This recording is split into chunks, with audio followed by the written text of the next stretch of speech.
My name is Brianna Mercer, and I have endured 32 years in a patriarchal family. 3 weeks ago, after parents passed, my brother kicked me out of the house. He looked me in the eye and said, "Dad decided a long time ago, sons inherit everything. Daughters? Daughters get nothing. That's how it's always been in this family, and that's how it's going to stay." Then he changed the locks on the house where I grew up. The house where I spent 2 years caring for our dying mother while he visited 3 times. The house where I held her hand through chemotherapy while he checked his Rolex and complained about traffic. He threw my belongings onto the lawn and told me I was nothing but a burden, because in my father's eyes, that's all a daughter could ever be. But here's what my brother didn't know. Our mother had spent 8 years preparing for this exact moment. 8 years of secret meetings with lawyers. 8 years of building something he couldn't touch. Before I tell you what happened at the will reading, please take a moment to like and subscribe, but only if this story resonates with you. Where are you watching from right now? Drop your location and local time in the comments. Now let me tell you how a worthless daughter ended up with everything. To understand what Marcus did, you need to understand the Mercer family. My father, Robert Mercer, built his life around one unshakable belief. Sons carry the family forward. Daughters, they marry well and disappear into someone else's name. He wasn't cruel about it, not overtly. He just allocated his attention accordingly. He was a contractor, successful enough to buy us a 4-bedroom colonial in the Connecticut suburbs, nice neighborhood, good schools, a workshop in the garage where he spent weekends with Marcus, teaching him to build things while I helped Mom in the kitchen. My mother, Linda, was the quiet center of our home. She kept a lavender garden in the backyard that she tended every morning. She had this way of smoothing over my father's sharper edges, of making his dismissals feel less personal. Marcus, 6 years older than me, absorbed Dad's worldview like scripture. When he graduated, Dad paid for his business degree at UConn. When Marcus wanted to get into real estate, Dad connected him with every contractor and developer he knew. When I wanted to go to nursing school, Dad said, "Girls don't need expensive educations. You'll get married anyway." I got scholarships. I worked double shifts at a diner. I paid my own way. And I remember, this was 8 years ago, my mother pulling me aside one evening after another dinner, where Dad praised Marcus's first big sale while barely acknowledging my acceptance into the program. "I've taken care of you," she whispered, squeezing my hand. "You won't understand now." But I have. I didn't know what she meant. I thought it was just something mothers say. I had no idea she'd spent that afternoon with a lawyer named Evelyn Cole, signing papers that would change everything. 2 years ago, Mom was diagnosed with stage 3 breast cancer. I still remember the call. I was halfway through a shift at Maplewood Senior Living when my phone buzzed with Dad's number. He never called me at work. He barely called me at all. "Your mother's sick," he said. "You need to come home." Not, "We need you," just, "You need to come home." Like it was my job. Like it had always been my job. I moved back within the week.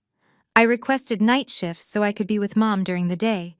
Chemotherapy appointments, radiation sessions, the slow deterioration that cancer brings. My paycheck dropped by 20%, but I didn't care. This was my mother. Marcus visited 3 times in 2 years. 3. Each visit lasted less than an hour. He'd sweep in wearing his Hugo Boss suits, kiss Mom's forehead, check his Rolex, and leave. Victoria, his wife, came once and spent the entire time photographing the house for memories while barely looking at Mom. Dad never acknowledged what I was doing. In his mind, this was simply what daughters did. But Mom knew. She started meeting with someone once a month. A lawyer, she said, for insurance paperwork. I'd drive her to an office in Hartford, wait in the car, and drive her home.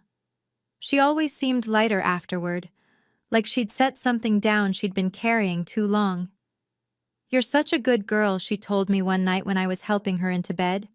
"Whatever happens, Brianna, remember that you did everything right. You showed up. That matters more than anyone knows." I thought she was talking about the cancer. She wasn't. Let me tell you about my brother and his wife. Marcus and Victoria lived in Greenwich, a 5-bedroom house in a neighborhood where the mailboxes probably cost more than my car. Victoria called herself a socialite, which as far as I could tell meant she attended gallery openings and posted photos of her Chanel bags on Instagram. She looked at me like I was something that needed to be cleaned up. Actually, no. She looked at me like she didn't see me at all. I was staff. Background noise. Brianna, she said at Thanksgiving 2 years ago, the last one with Mom well enough to cook, have you ever thought about doing something with more upward mobility? You can't wipe old people's bottoms forever. Mom's hand tightened on her fork. I'm a registered nurse, I said quietly.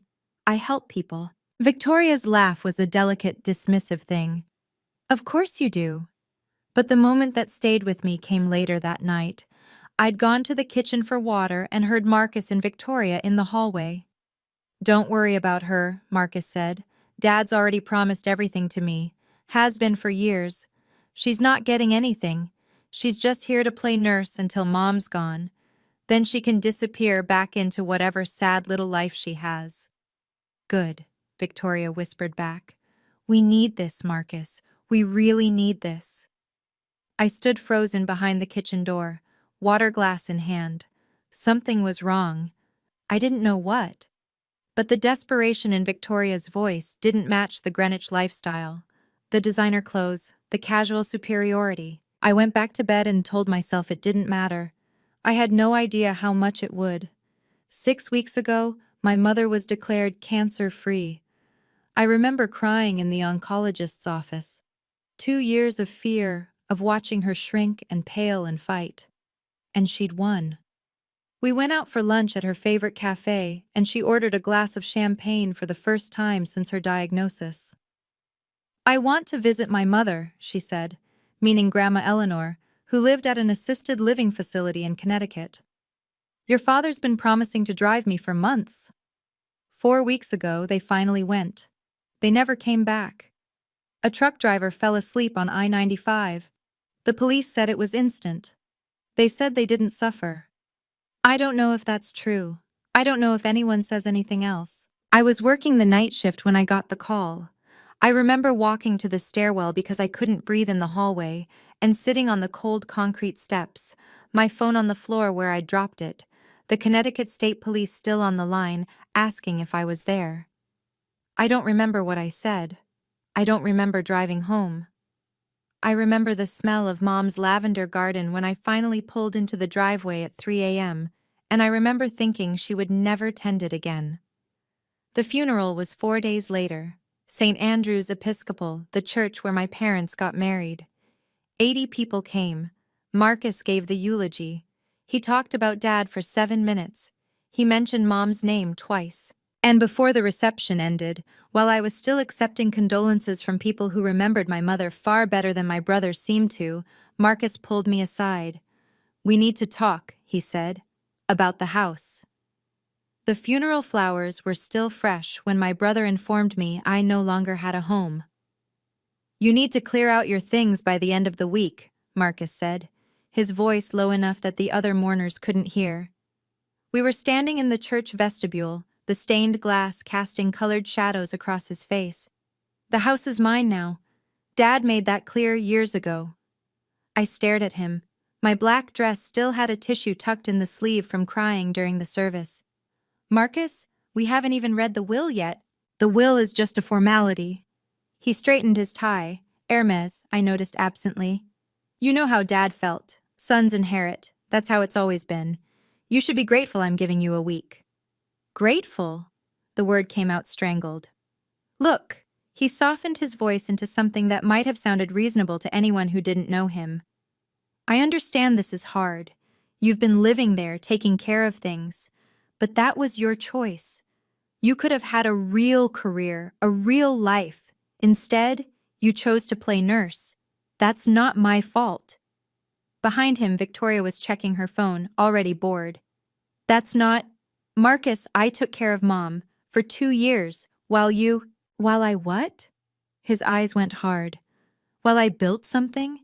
While I made something of myself? Don't pretend wiping bedpans is the same as running a business, Brianna. We both know what you are. He stepped back, adjusting his cuffs. 1 week, he said. Then I'm changing the locks. I watched him walk back to Victoria, watched her lean in and smile, watched them leave without saying goodbye to anyone. That was Monday. He didn't even wait a week. Wednesday evening, 2 days after the funeral. I came home from work at 7 p.m., exhausted in a way that had nothing to do with the shift. Grief does that, makes everything feel like you're moving through water. My key didn't work. I tried again, confused, thinking maybe the cold had warped something. But no, the lock had been changed. The deadbolt, too. I walked around to the garage. My things, my clothes, my books, Mom's recipe box that she'd given me, everything I owned, had been thrown into cardboard moving boxes and stacked against the wall. Rain from the afternoon had soaked through 2 of them. My nursing school diploma was warped and wet. Through the window, I could see Victoria walking through the living room, a glass of wine in her hand, laughing at something on her phone. She saw me watching. She smiled, lifted her glass in a little toast, and walked away. I called Marcus. He answered on the second ring, like he'd been waiting. "The house is legally mine," he said, not even pretending to apologize. "I had my lawyer verify it. Dad's estate, Dad's house, Dad's decision. You have 24 hours to get your stuff off the property before I have it removed." "Marcus, I grew up there. And now you don't live there anymore. That's how life works, Brianna. Maybe if you'd made something of yourself, you wouldn't be standing in the rain right now." I ended the call because I didn't trust myself to speak. I sat down on the wet grass, next to the boxes of my ruined belongings, and held the one thing that hadn't been damaged, Mom's Timex watch, tucked safely in my pocket since the hospital returned her personal effects. That's when I found the letter. The letter was in a box of Mom's things, items Marcus must have assumed were junk, her gardening gloves, a few old photographs, and a cream-colored envelope with my name written in her handwriting. "For Brianna, when the time comes." I didn't open it on that lawn. I couldn't. Instead, I called the only person I could think of, Diane Foster, the head nurse at Maplewood, who'd been something like a mentor to me for 3 years. She arrived in her Honda Odyssey within 30 minutes. "Get in," she said, not asking questions. "You're staying with me tonight. And tomorrow. And as long as you need." Her apartment was small, 2 bedrooms in a Hartford complex that had seen better days, but it was warm and dry. And when she handed me a cup of tea and a blanket, I finally let myself cry. Later, when I could breathe again, I opened Mom's letter. Her handwriting was shaky. She must have written it during chemo, when her hands trembled constantly. "My darling Brianna, if you're reading this, then what I feared has happened. Your father and your brother have shown you exactly who they are. I want you to know, I saw it. I always saw it. And I couldn't change your father, God knows I tried. But I could protect you. Contact Evelyn Cole at Harrison & Cole in Hartford. She has everything you need. All the papers, all the arrangements. Everything I couldn't give you while I was alive. You are not a burden. You never were. You are the best thing I ever did. I love you more than lavender and sunshine and every good thing, Mom." I read it 3 times before the words made sense. Then I called the number she'd written at the bottom. Harrison & Cole occupied a brownstone in downtown Hartford, the kind of old money building with brass nameplates and hardwood floors that creaked with history. I felt underdressed in my clean scrubs, but Evelyn Cole's assistant just smiled and led me to a corner office lined with law books and soft afternoon light. Evelyn was not what I expected. Late 50s, silver hair swept into an elegant twist, wearing a charcoal Armani suit. But her eyes were warm when she shook my hand. "Brianna," she said, "I've been waiting for your call. Your mother spoke about you constantly." That almost broke me right there. I swallowed. "She left me a letter. She said you had papers?" Evelyn gestured to a chair. I do. Your mother and I worked together for 8 years, Brianna. She was one of the most deliberate people I've ever represented. 8 years? That was the same time frame Mom had whispered about when I was accepted into nursing school. Your mother knew your father's intentions, Evelyn said carefully. She knew Marcus would inherit everything Robert controlled, and she couldn't change that. She couldn't change him. But she could plan around it. What does that mean? Evelyn folded her hands. It means your mother made arrangements that exist entirely outside your father's estate.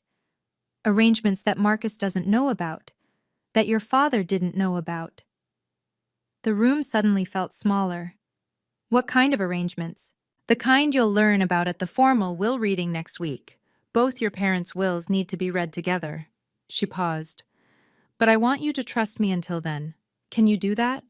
Whatever Marcus says, whatever he threatens, don't react.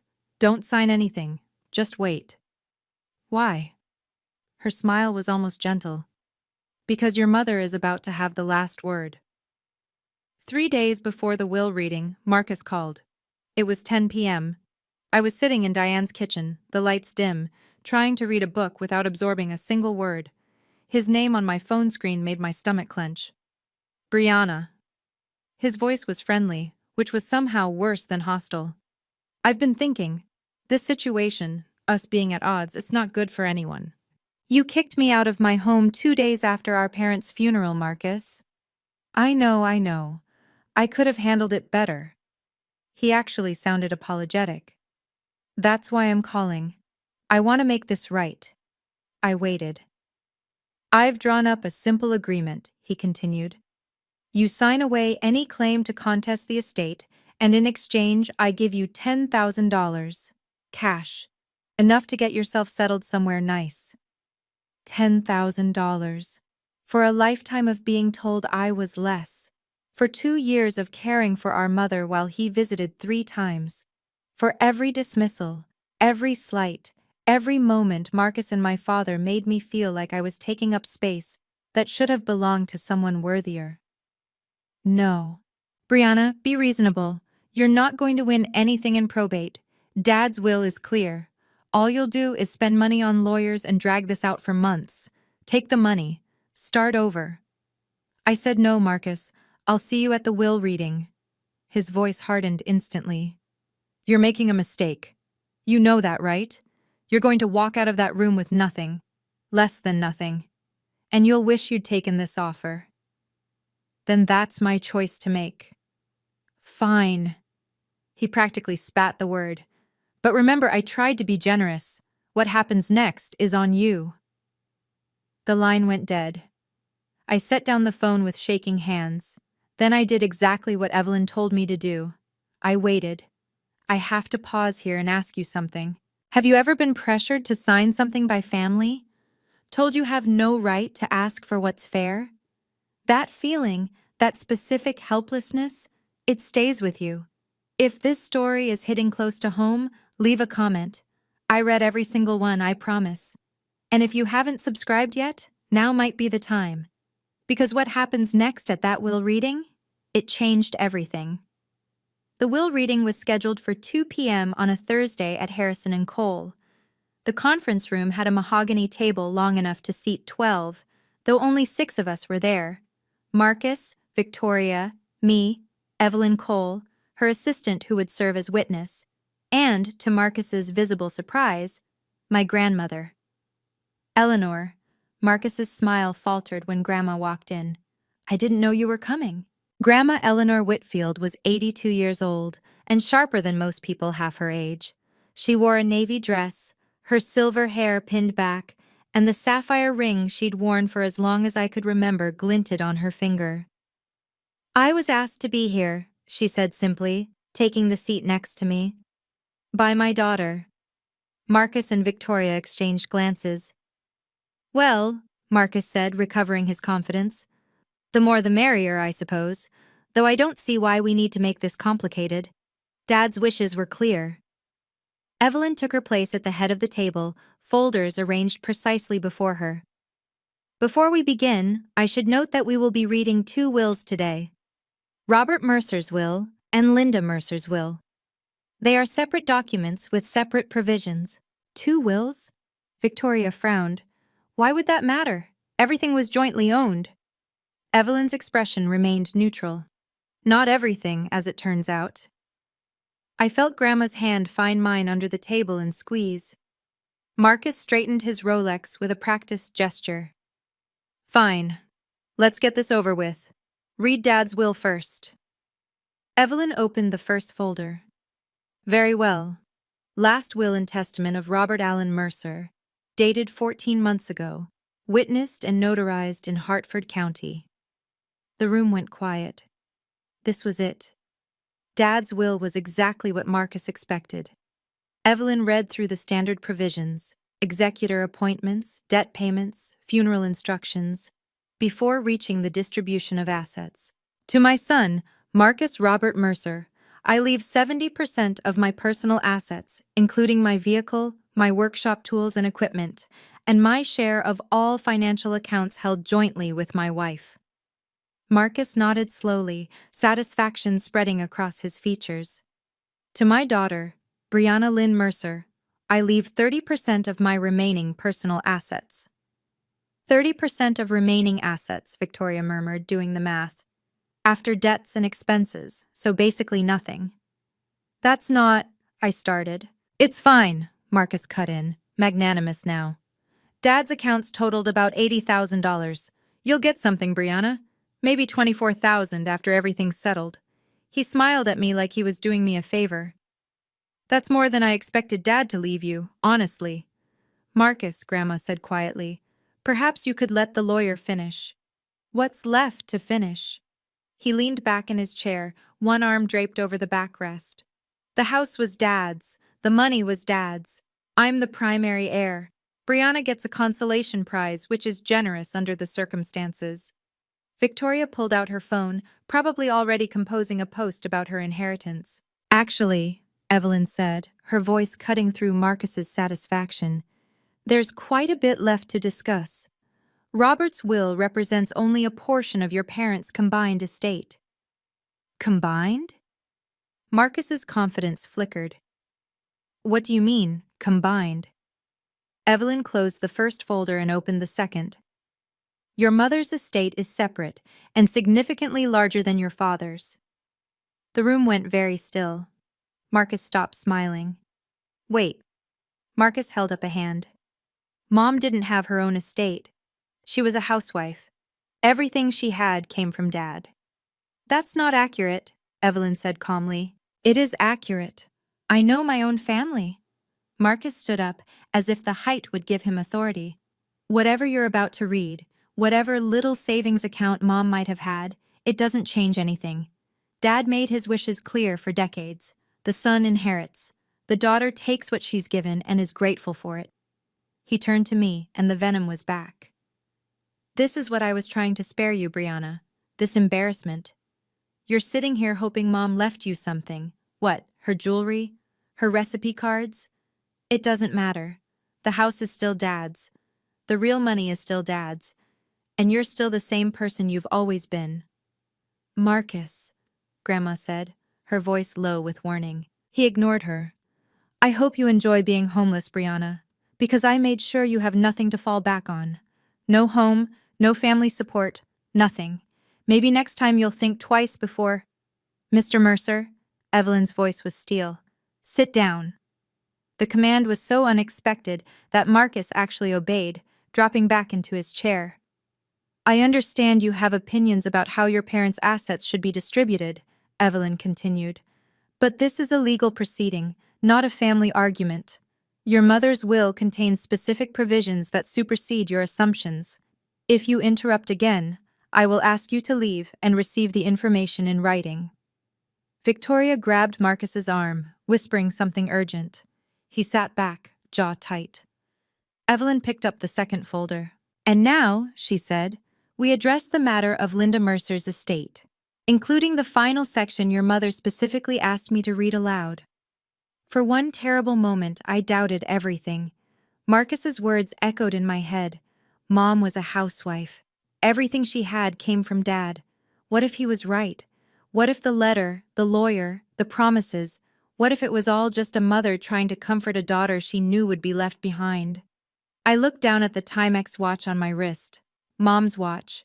The leather was cracked, the face scratched from years of wear. She could have afforded something nicer, I knew that now. But she wore this one every day until the day she died. What did she really leave me? Victoria was whispering to Marcus, her manicured nails tapping against the table. She probably just has some life insurance or something.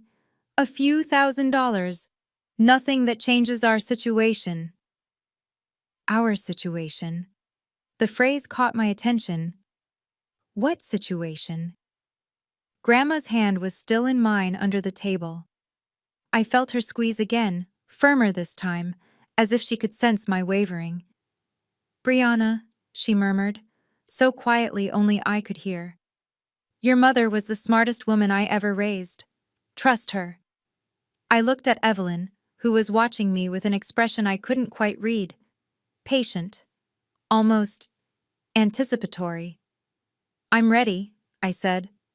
Marcus snorted. "Ready for disappointment." Victoria laughed. Evelyn ignored them both.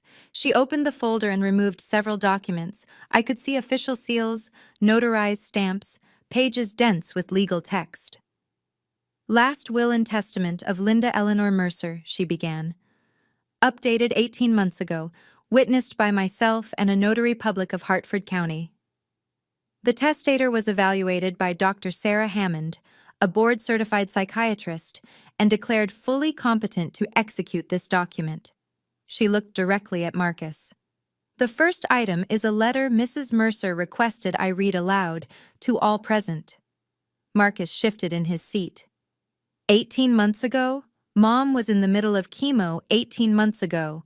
Her judgment was compromised. "I anticipated that concern," Evelyn replied, her tone even. "Which is why I have Dr. Hammond's written evaluation confirming your mother's full cognitive capacity at the time of signing. I also have video documentation of the signing itself." She produced a USB drive and set it on the table. "Your mother wanted no ambiguity. She recorded herself explaining every decision in this document. The video is 32 minutes long and available for review if anyone wishes to contest her competency." Victoria's phone had stopped moving. She stared at the USB drive like it might bite her. "That's—" Marcus swallowed. "That's very thorough." "Your mother was a thorough woman." Evelyn's lips curved, just slightly. "Now, the letter." She lifted a single page, handwritten on cream-colored stationery. I recognized the paper. Mom had a box of it in her desk, the expensive kind she used for important correspondence. "To my children," Evelyn read, her voice clear and measured. "If you are hearing this letter, then I am gone, and the moment I dreaded has arrived." My throat tightened. "I love you both. I want you to know that first. But love does not make me blind." Marcus went very still. "For 35 years, I watched your father favor Marcus in ways he didn't even recognize as favoritism. It was simply how he saw the world. Sons matter, daughters serve. I couldn't change him. Believe me, I tried." Evelyn paused, looking up at us. "There's more," she said. "But perhaps I should continue after everyone has had a moment." "Keep reading," Marcus said tightly. Evelyn nodded, and I braced myself. Evelyn continued reading, and my mother's voice seemed to fill the room. "When Brianna was born, Robert said, 'Maybe next time we'll have another boy.' I held my daughter in my arms and promised her silently that she would never be next time to me. I watched her grow up working twice as hard for half the acknowledgement. I watched her pay her own way through nursing school while Marcus received every advantage. I watched her come home to care for me during the worst 2 years of my life, changing my sheets when I was too sick to move, holding my hand during chemotherapy, singing me the songs I sang to her as a baby. Marcus visited 3 times in 2 years. I do not write this to condemn my son, but I write it to explain why I made the choices I did. The assets I leave to Brianna are not a reward. They are not favoritism. They are the balance I could not provide while I was alive. They are what she was always owed. Victoria made a small, strangled sound. If Marcus is hearing this and feels angry, I understand. But I ask him to consider, why does he feel entitled to everything? Who taught him that? And what did he do to earn it, other than being born male? Marcus's face had gone pale. Evelyn looked up. The letter concludes with, "Brianna, my darling girl, you were never a burden. You were my heart. Live well, be happy, and never let anyone tell you that you don't deserve every good thing. With all my love, forever, Mom." The silence was absolute. I couldn't speak. I couldn't breathe. Grandma pressed a tissue into my hand. "Now," Evelyn said quietly, "let's discuss what your mother actually left you."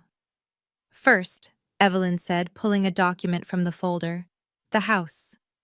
Marcus straightened. "The house is part of Dad's estate. It was always in his name." "Actually, it wasn't." Evelyn slid the document across the table. 5 years ago, your parents executed a deed transfer. The property at 127 Maple Drive was transferred from joint ownership to Linda Mercer's sole name." "What?" Marcus grabbed the paper, scanning it frantically. Why would Dad agree to that?" "For liability protection. Your father was facing a potential lawsuit from a dissatisfied client at the time.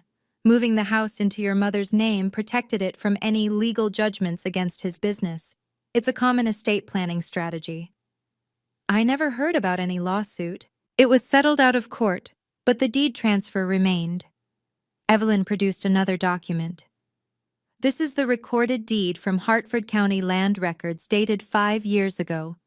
The property, currently valued at approximately $650,000, belonged solely to your mother." Victoria's face had gone a strange color. "But that means—" "It means your mother had full authority to leave it to whomever she chose." Evelyn looked at me. "And she chose you, Brianna." "No." Marcus shook his head. "No, this has to be a mistake. He always said—" "Your father believed what he wanted to believe," Grandma said sharply. "Linda told him the deed transfer was temporary for the lawsuit. She never transferred it back, and he never checked." I stared at the deed, my mother's signature at the bottom, neat and deliberate. The house where I grew up, the house where I cared for her, the house Marcus had thrown me out of. It was mine. It had been mine the whole time. "Additionally," Evelyn continued, as if she hadn't just detonated a bomb in the middle of the room, "there is the matter of the irrevocable trust." "The what?" Marcus looked like he'd been hit. 8 years ago, your mother established an irrevocable trust with Brianna as the sole beneficiary. An irrevocable trust, once established, cannot be modified or dissolved without the beneficiary's consent. It exists entirely outside the probate process. 8 years ago. Marcus turned to Grandma. You gave her the money. You gave her the—" Grandma didn't flinch. "I gave my daughter money that was mine to give. What she did with it was her business." "The trust was funded with a $400,000 gift from Mrs. Whitfield," Evelyn confirmed. "Your mother invested it conservatively in index funds over the past 8 years. The current value," she consulted her notes, "is approximately $1.2 million. Victoria made a sound like she'd been punched. $1.2 million, Marcus repeated slowly. "That is correct. And because the trust is irrevocable and was funded entirely with your grandmother's gift, separate property, never commingled with marital assets, it was never part of your parents' joint estate. It has always belonged to Brianna." I couldn't process the number. $1.2 million. My mother who wore a Timex watch and grew her own vegetables, had quietly built me a fortune while I thought I was barely getting by. "This is fraud," Marcus sputtered. Dad didn't know about this. He would never have—" "Your father's knowledge is irrelevant," Evelyn said calmly. "The trust was legally established with funds that were never his. He had no claim to it, and neither do you." The USB drive sat on the table, untouched. 32 minutes of my mother, explaining why she'd done what she did. "There is one final asset," Evelyn said. Marcus looked like he might be sick. Victoria's grip on his arm had turned white-knuckled. "Your mother held a life insurance policy with Northwestern Mutual, valued at $500,000. The beneficiary was designated as," she paused, "Brianna Lynn Mercer, solely." Mom had life insurance? I hadn't known. I hadn't known any of this. She purchased it 12 years ago when you were 16.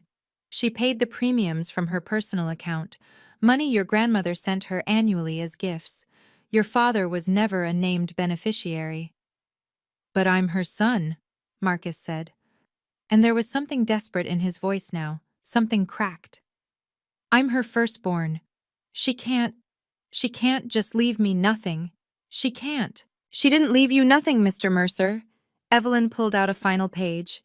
"Your mother's will specifies that you are to receive her personal effects, photograph albums, her jewelry collection, and a letter she wrote specifically for you." "A letter?" Marcus laughed, but it was hollow. "She leaves Brianna millions, and I get a letter." "And the jewelry has meaningful pieces," Evelyn offered. "I don't want her jewelry." Marcus slammed his palm on the table. Victoria jumped. "I want what I was promised. I want what I earned. What you earned." I spoke before I could stop myself. The words came out quiet, but they filled the room. "You visited Mom 3 times in 2 years, Marcus. 3 times. You told me I was nothing but a burden while I was holding her hand through chemotherapy. What exactly did you earn?" He stared at me. I stared back. "Let's discuss the total figures," Evelyn said, and I could hear the faintest satisfaction in her professional tone. "This is contested." Marcus stood up so fast his chair nearly toppled. "I'm contesting all of it. Mom wasn't in her right mind. The chemo, the medication. She couldn't have made these decisions rationally." Evelyn remained seated. "As I mentioned, your mother underwent a cognitive evaluation by Dr. Sarah Hammond, a board-certified psychiatrist unaffiliated with her medical treatment. The evaluation concluded that Mrs. Mercer was fully competent and understood the nature and consequences of her decisions. Psychiatrists can be wrong. Additionally, the signing of her will was recorded on video." Evelyn tapped the USB drive. "In it, your mother clearly articulates her reasons for each bequest. She also directly addresses the possibility that you might contest and explains why such a contest would fail." Marcus's jaw worked. "Furthermore," Evelyn continued, "the irrevocable trust and life insurance beneficiary designations are not subject to will contests. They are independent legal instruments that bypass probate entirely. You have no standing to challenge them." "There has to be something. If you wish to contest your father's will, you may do so, though I'd advise consulting with your own counsel about the costs versus the potential recovery. As for your mother's arrangements..." Evelyn's gaze was level. "She anticipated your objections, Mr. Mercer. She spent 8 years making sure everything was ironclad." Grandma Eleanor spoke up. "My daughter didn't do this out of spite, Marcus. She did it because she knew, we all knew, that without protection Brianna would receive nothing, and Brianna deserved better than nothing." Marcus turned to Grandma, his face contorted. "You helped her hide this. You helped her cut me out."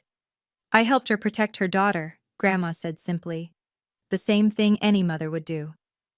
Marcus had no answer to that. Victoria broke first. "This is insane." She stood up, her careful composure finally shattering. "She's a nurse. She wipes old people's behinds for a living, and she gets $2 million while you what, Mrs. Mercer?" Evelyn asked mildly. Victoria's mouth opened and closed. She'd said too much and she knew it. "While you're about to lose your house in Greenwich?" Grandma said. Her voice was quiet, but it cut through the room. "Did you think we didn't know about Marcus's failed investment? The $400,000 loss? The foreclosure notices?" Marcus went white. "How do you—" "Linda knew," Grandma said. "She knew about the debts, the bad deals, the desperation. She knew you were counting on this inheritance to bail you out. That's why she made sure you couldn't touch what she'd built for Brianna. I looked at my brother, really looked at him for the first time in years. The Rolex, the Hugo Boss suit, the BMW in the parking lot. All of it was scaffolding, I realized. A facade built on credit and promises and the assumption that our parents' money would always be there to catch him. You were planning to take everything, I said slowly. Not because you needed it, because you were drowning. I'm not drowning, Marcus snapped. I had a setback, that's all. A temporary setback that Dad's estate would have saved you, I finished. Except the estate wasn't what you thought it was. Victoria sank back into her chair, mascara starting to smear. You spent your whole life being told you deserved everything, I said. And you never stopped to wonder if that was actually true. Marcus didn't respond. He couldn't. I want to stop here for a moment. I know some of you are watching and thinking, why would Victoria say that out loud? Why would she reveal their financial problems in front of everyone? The answer is fear. When the thing you've been counting on disappears, your survival instincts take over. You stop thinking about appearances. If this story is resonating with you, hit that subscribe button, because we're almost at the end, and there's one more thing I need to tell you. Evelyn waited until the room was quiet again before speaking. For the record, she said, let me summarize the total assets passing to Brianna Mercer. She consulted her notes, though I suspected she knew the numbers by heart. From her mother's estate, the property at 127 Maple Drive, estimated value $650,000. From the irrevocable trust established in 2018, $1,200,000. From the Northwestern Mutual Life Insurance Policy, $500,000. She looked up. Additionally, from her father's estate, 30% of remaining liquid assets, approximately $24,000. Victoria's breathing had gone shallow. The total, Evelyn continued, her voice measured and professional, is approximately $2.374 million. The number hung in the air, $2.374 million. My mother, who grew vegetables and wore a Timex watch and never bought anything she didn't need, had left me nearly $2.5 million. Marcus made a strange sound. He was gripping the edge of the table, his knuckles bone white, his face the color of old paper. He tried to stand, maybe to protest, maybe to leave. And then his eyes rolled back and he crumpled. His head caught the edge of the table on the way down. Victoria screamed. Evelyn's assistant was already moving, calling 911, checking his pulse. I sat frozen, watching my brother unconscious on the carpet of a law office, brought down by numbers on a page. He's breathing, the assistant reported. Pulse is steady, probably just fainted. Grandma squeezed my hand, Your mother would be proud of you, she said softly. Not for the money, for who you've become despite all of it. I couldn't answer. I was still trying to understand. The paramedics said it was syncope, a sudden drop in blood pressure triggered by shock. Nothing dangerous, just his body's way of processing what his mind couldn't accept. They bandaged the small cut on his forehead and recommended he see his doctor, but he refused transport. 20 minutes after collapsing, Marcus was back in his chair, pale and unsteady, Victoria hovering over him like he might shatter. He looked at me. You knew, he said hoarsely. You knew about all of this. I didn't. I meant it. Not until a few days ago. And even then I didn't know how much. But you suspected. You sat here looking all innocent and you suspected. I knew Mom loved me. I kept my voice even. That's all I knew for certain. His laugh was bitter, broken. And I didn't? She didn't love me? I think she loved you, I said slowly. I think she loved who you could have been, but she also saw who you chose to become. Victoria's hand tightened on his shoulder. Marcus, we should go. We need to figure out... Figure out what? His voice cracked. How to pay our mortgage? How to tell the bank we're not getting anything? He looked at me with something that might have been desperation. Brianna, you have to help me. We're family. The words hung there. Family. 3 visits in 2 years. You're just dead weight. Enjoy being homeless. Marcus, I said, you kicked me out of my own home before our mother's flowers had wilted. You told me I was nothing but a burden. You tried to get me to sign away everything for $10,000. I stood up. I'm not going to pretend that didn't happen. You have to understand, Marcus said, his voice rising. I was stressed. The investments, the pressure. I didn't mean half of what I said. That's not who I really am. Then who are you, Marcus? I asked quietly.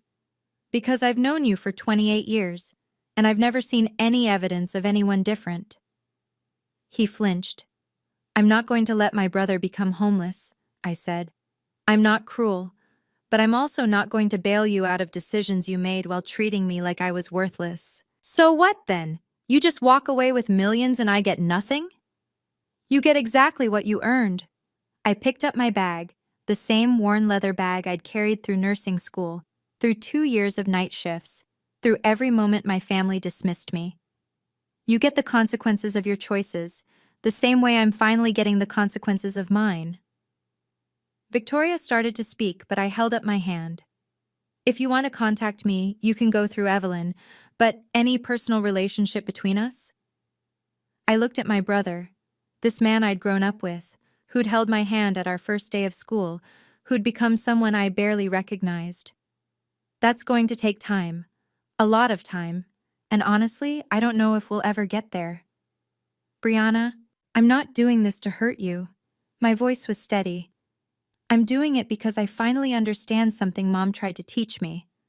I don't have to accept treatment that I wouldn't give to someone else. I walked toward the door. Mom loved you, I said over my shoulder, but she loved me enough to protect me from you. That's the difference. I didn't wait for him to respond. Grandma followed me out to the hallway. Wait, she said, catching my arm. I have something for you. She reached into her purse and withdrew a small velvet box, navy blue, worn soft at the corners. Your mother wanted you to have this. She asked me to give it to you after the reading. Inside was her sapphire ring, the one Grandma had worn as long as I could remember, the one I'd admired since I was a little girl. Grandma, I can't. This is yours. It was mine, she corrected gently. I gave it to your mother on her wedding day, and she gave it back when she knew she was dying, so I could give it to you when the time was right. I slid it onto my finger. It fit perfectly. There's something else you should know, Grandma said. Something even your mother didn't put in the will. I looked up. Linda wanted to leave your father, years ago before you were born. But then she got pregnant with Marcus and she stayed. She stayed for you kids. I never knew. No one did. She made the best of it. But she always regretted that she couldn't give you a different childhood. Grandma's eyes were bright with unshed tears. The trust, the insurance, all of it. It was her way of giving you the freedom she never had. The freedom to walk away from people who don't value you. I hugged her, this tiny woman who had helped my mother plan for 8 years to give me a future. Thank you, I whispered. Don't thank me, she said. Just live well. That's all your mother ever wanted. Behind us, I heard Marcus and Victoria finally leaving, their voices low and strained.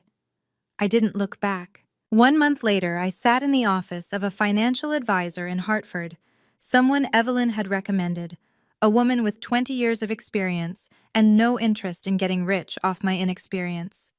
Here's my recommendation, she said, sliding a document across the desk. We keep the trust invested.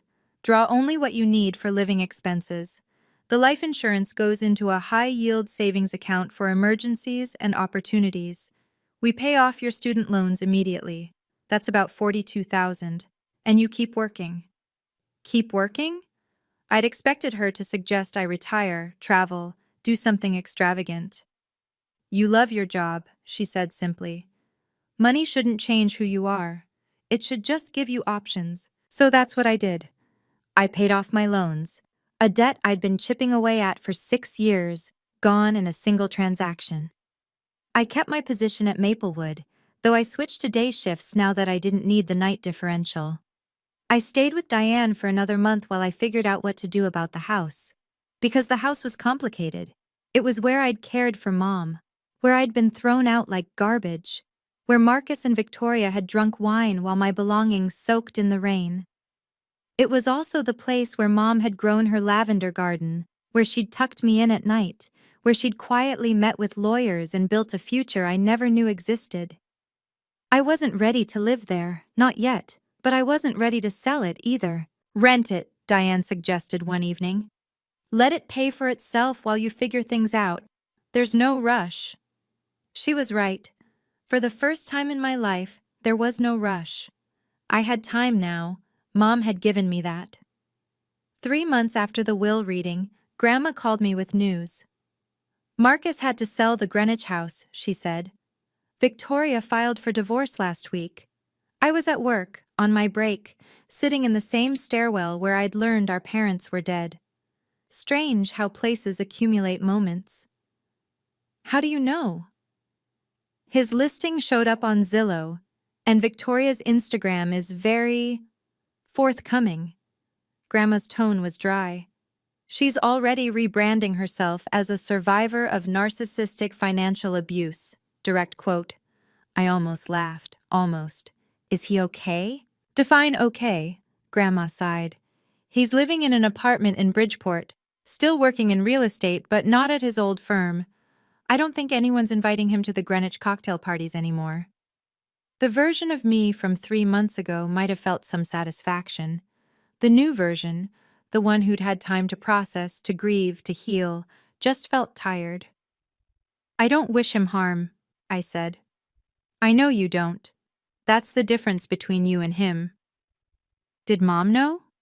About the debts, the financial trouble? She suspected. That's partly why she did what she did. She knew if there was money available, Marcus would find a way to take it. Not because he's evil, but because he was raised to believe he was owed it. I thought about my brother, alone in a Bridgeport apartment, his wife gone, his lifestyle collapsed.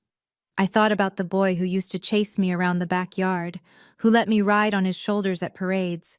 I didn't know where that boy had gone, but I knew I couldn't save him. I'm going to the house this weekend, I told Grandma. First time since everything. Do you want company? Yeah, I think I do. The lavender garden had survived the winter. Not all of it. Some of the plants had gone brown and brittle, but there, in the early April sunlight, I could see new green shoots pushing up through the soil. Life, stubborn and persistent, refusing to give up. Grandma stood beside me, her arm linked through mine. She planted this garden the year you were born, she said. Did you know that? I didn't.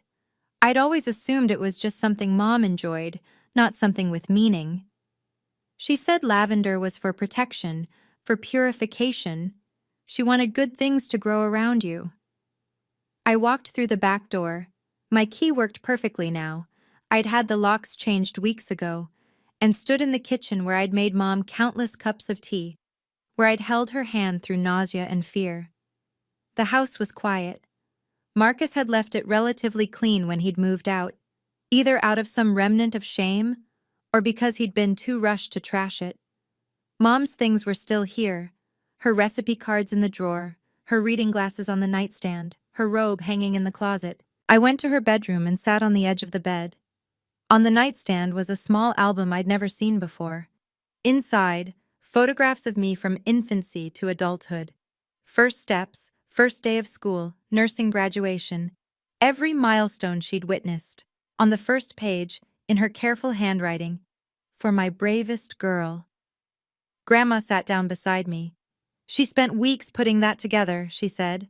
During chemo, when she couldn't sleep, she said it was her way of counting the good things. I held the album to my chest and finally let myself cry. Not grief this time, gratitude. 6 months after that will reading, I enrolled in a nurse practitioner program. It was something I'd wanted for years, the chance to do more than bedside care, to diagnose and treat, to help patients in a deeper way. But the program was expensive, and between my student loans and my barely there savings, it had always seemed like a distant dream. Now I could afford it. I used money from the trust, following the plan my financial advisor laid out, enough for tuition and books, with the rest still growing quietly in the background. I kept working part-time at Maplewood because I wasn't ready to leave the patients I'd grown to love. Diane and I found an apartment together near the hospital, 2 bedrooms, a tiny balcony where I started growing lavender in pots. She said living alone was overrated anyway, and I said having a roommate meant someone to split streaming subscriptions with. We both knew it was more than that. Grandma called every Sunday. She'd tell me stories about Mom as a child, about their adventures before she met Dad, about the woman she was before life wore her down. I recorded the calls on my phone, building an archive of the mother I was still getting to know. And the house on Maple Drive?